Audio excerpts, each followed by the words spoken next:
বন্ধুরা, ফাল্গুনি রান্নাঘরে আপনাদের সবাইকে স্বাগত জানাই। আবারও চলে এলাম আপনাদের কাছে অন্য এক রেসিপি নিয়ে। তো আজকে আমি বানাচ্ছি খাসির মাংস। তো আজকে প্রেসার কুকারে সহজ উপায়ে দারুণ স্বাদের খাসির মাংস কীভাবে বানানো যায় আপনাদেরকে দেখাবো। তো ভিডিওটা প্রথম থেকে শেষ অবধি পুরো দেখতে থাকুন। তো এখানে আমি খাসির মাংস নিয়ে নিয়েছি 1 কেজি। এটা আমি এখন ম্যারিনেট করে নেব। প্রথমে সরষের তেল দিয়ে দেব,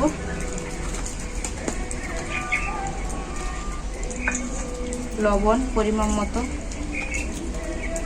আর এখানে নিয়েছি কাশ্মীরি লঙ্কা গুঁড়ো আর হলুদ গুঁড়ো দিয়ে দেব।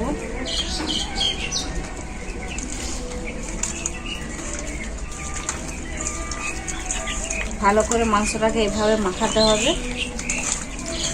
মাংসটা আবার খুব ভালো করে মাখানো হয়ে গেছে। এটা আমি কিছুক্ষণের মতো ঢেকে রেখে দেব। খাসির মাংসটার জন্য আমি একটা মশলা বানাবো, তার জন্য উনুনে কড়াইটা বসিয়ে দিচ্ছি। এখানে আমি কি মশলা নিয়েছি আপনাদেরকে দেখিয়ে দিচ্ছি। তেজপাতা, শুকনো লঙ্কা, দারুচিনি, লং, এলাচ, গোলমরিচ, ধনে, জিরে, জায়ত্রী, জায়ফল একসাথে শুকনো কড়াই ভেজে নেব।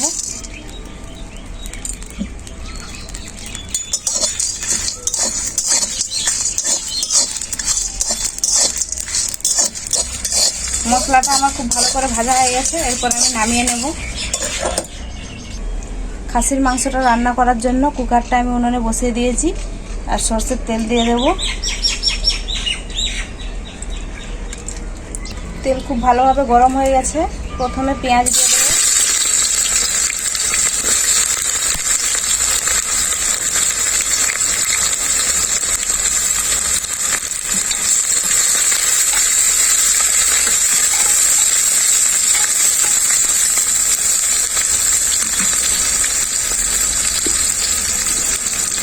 পেঁয়াজটা গলার জন্য একটু লবণ দিয়ে দেবো।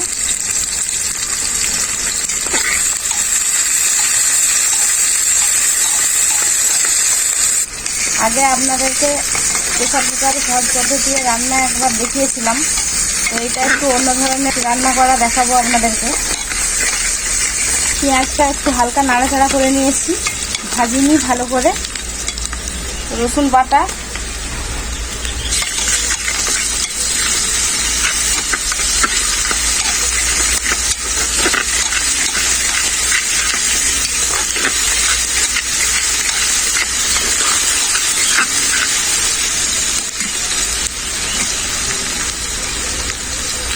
আদা বাটা,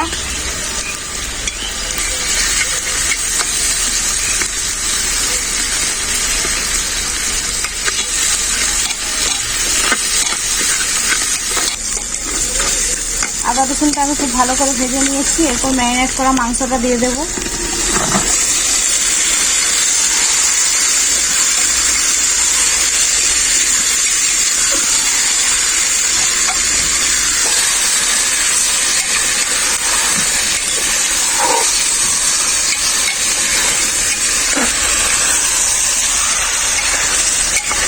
এরপর আমি মাংসটাকে খুব ভালো করে কষিয়ে নেব।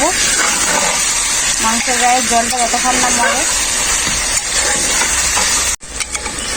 মাংসটা আমার খুব ভালোভাবে কষানো হয়ে গেছে। মাংসের গা থেকে জল একদম মরে গেছে আর তেলটাও ছেড়ে গেছে মাংসের গা থেকে। তো এখন আমি 1 সিপির মতো গোলাপ জল দিয়ে দেব।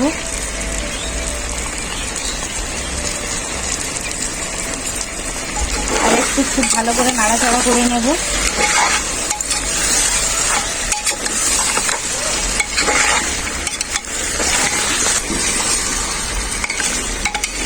এরপর আমি পরিমাণ মতো জল দিয়ে দেব।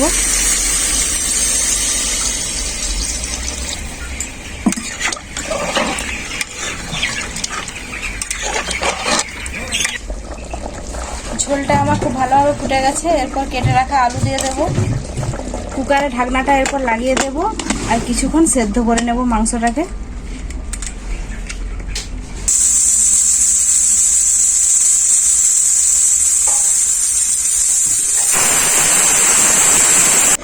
মাংসটা খুব সুন্দর সেদ্ধ হয়ে গেছে। 3 থেকে 4 সিটি দিয়ে মাংসটা সেদ্ধ করেছি। আর মাংসটা কষানোর সময় তো 40% মতো সিদ্ধই হয়ে গেছিলো, তাই 3 থেকে 4 সিটি দিয়েই মাংসটাকে সেদ্ধ করে নিয়েছি। এরপর আমি যে মশলাটা শুকনো কড়াই ভেজে নিয়েছিলাম, সেই মশলাটা শিলনোড়াতে খুব ভালো করে বেটে নিয়ে চলে এসেছি। মশলাটা দিয়ে দেব।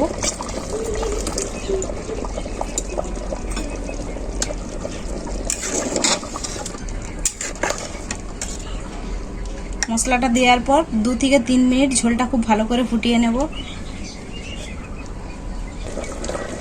2 থেকে 3 মিনিট ঝোলটাকে খুব ভালোভাবে ফুটিয়ে নিয়েছি। আর খাসির মাংসটা আমার পুরোপুরিভাবে রেডি। এখন আমি ধনেপাতা দিয়ে নামিয়ে নেব।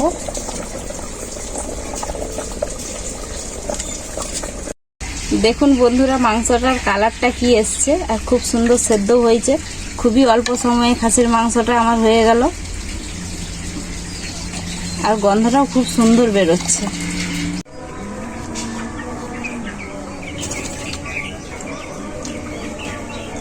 খুব সুন্দর হয়েছে, সুপার হয়েছে। এরকমভাবে আপনারাও বাড়িতে বানিয়ে খাবেন। অল্প সময়ের মধ্যে আপনারা বাড়িতে বানিয়ে নিতে পারবেন। দেখুন আলুটাও কত সুন্দর সিদ্ধ হয়েছে।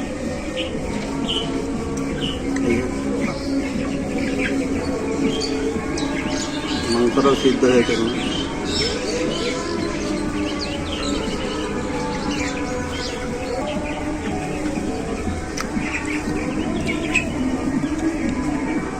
খুব সুন্দর লাগছে, খেতে অসাধারণ হয়েছে।